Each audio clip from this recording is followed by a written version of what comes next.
जम्मू कश्मीर में अब दो कंस्टिट्यूंसीज़ में बाईपोल्स और उसके साथ साथ राज्यसभा का इलेक्शन अब कुछ दिन के बाद ही जम्मू कश्मीर में होने जा रहा है और उससे पहले अब एक बार फिर से सियासी गहमा गहमी जम्मू कश्मीर में देखने को मिल रही है। रूलिंग पार्टी नेशनल कॉन्फ्रेंस ने आज एक बार फिर से नेशनल कांग्रेस को जो है एक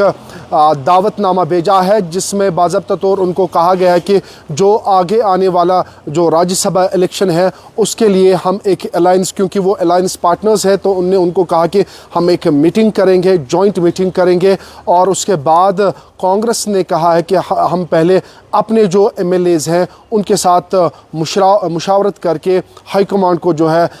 बताएंगे और उसके बाद ही हम इसमें हिस्सा लेंगे। आपको याद दिलाएंगे कि कांग्रेस के साथ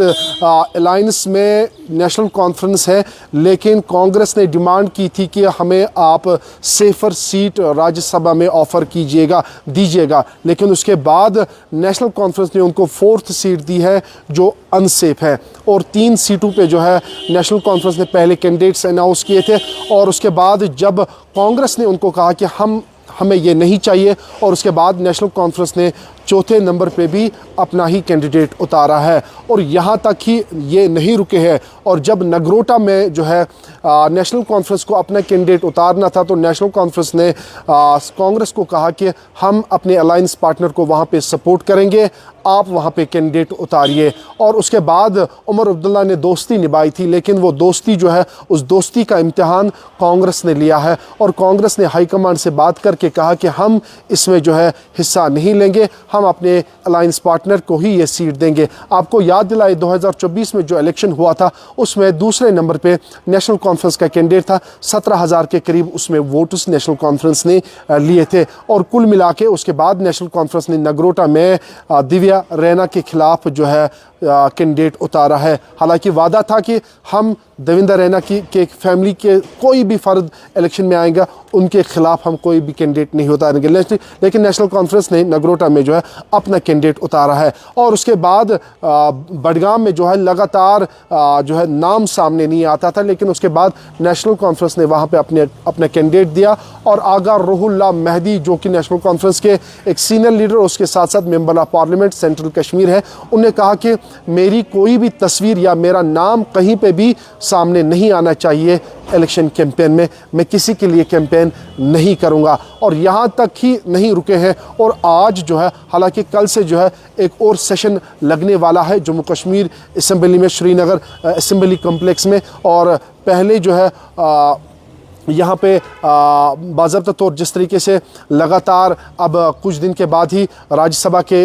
इलेक्शंस होने जा रहे हैं, सबकी नज़रें वहाँ पे रही, क्योंकि ओपन बैलेट बॉक्स है, वहाँ पे गुंजाइश ही नहीं है कि वहाँ पे कोई चोरी हो जाए। और लगातार जिस तरीके से नेशनल कॉन्फ्रेंस ने उमर अब्दुल्ला ने कहा कि यह इस बार सबकी निगाहें राज्यसभा पे है, क्योंकि यहाँ पे अगर वोट देना है तो भाजपा को दूर रखना है, तो ये उमर अब्दुल्ला ने जो है साफ तौर अल्फाजों में कहा था। लेकिन उसके बावजूद भी जो है लगातार सज्जाद गनी लोन हो या बाकी जितने भी जो इंडिपेंडेंट कैंडिडेट्स हैं वो लगातार इसके ख़िलाफ़ है। अब कुछ दिन के बाद राज्यसभा के पोल्स है, लेकिन राज्यसभा से पहले जम्मू कश्मीर में सियासी गहमा गहमी, नेशनल कॉन्फ्रेंस ने एक दावतनामा कांग्रेस को भेजा, लेकिन कांग्रेस जो है लगातार हाईकमांड से बात करके जो है एक हतमी शक्ल इसको देगा। आज 4:30 बजे के आसपास मीटिंग है और उसके बाद नेशनल कॉन्फ्रेंस की मीटिंग, एक अलायंस पार्टनर्स की मीटिंग अभी तक नहीं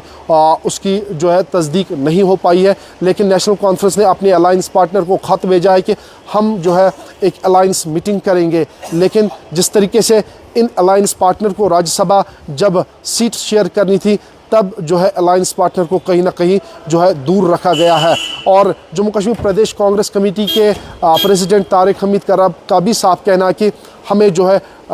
दूर रखा जा रहा है और हमें सेफर सीट यानी कि हमें नहीं दी गई है। तो अब देखने वाली बात यह है कि कांग्रेस के 6 वोट्स किसको जाएंगे, सज्जाद गनी लोन का वोट किनको जाएगा, और उसके साथ साथ जितने भी इंडिपेंडेंट कैंडिडेट्स हैं उनके वोट्स किसको जाएंगे। क्या नेशनल कॉन्फ्रेंस, क्योंकि नेशनल कॉन्फ्रेंस और भाजपा ही खाली मैदान में है, इसमें पीडीपी भी है, पीडीपी के 3 वोट किनको जाएंगे ये देखने वाली बात होगी। और सबकी निगाह है राज्यसभा और उसके साथ साथ बाईपोल इसके लिए है। कल से जो है असेंबली सेशन लगने वाला है और गालिबन परसों जो है राज्यसभा के लिए वोट डाले जाएंगे और सबकी निगाहें उस पे है क्या नेशनल कॉन्फ्रेंस को बाकी जो इंडिपेंडेंट कैंडिडेट्स है वो सपोर्ट करेंगे, सज्जाद गनी लोन किन को सपोर्ट करें, क्या भाजपा को उनका वोट जाएगा या वो बाइकआउट करेंगे, ये देखने वाली बात होगी। और अगले कुछ ही घंटों के बाद यानी कि कुछ घंटों के बाद ही पता चलेगा कि यहाँ के इंडिपेंडेंट कैंडिडेट्स वाकई में जो उन पे लेबल लगी हुई है क्या वो उनके साथ हैं या वो बाइकआउट करेंगे या नेशनल कॉन्फ्रेंस के साथ जाएंगे। पीडीपी पे एक आजमाइश है, क्या वो नेशनल कॉन्फ्रेंस को वोट देंगे या वो भाजपा को वोट देंगे। ये एक बहुत बड़ी बात होगी, ये आगे आने वाला वक्त ही बताएगा कि किन का वोट किन के खीमे में जाएगा। बाकी अपडेट्स आप तक पहुंचाएंगे, तब तक आप देखते रहिए जेके न्यूज़ पॉइंट।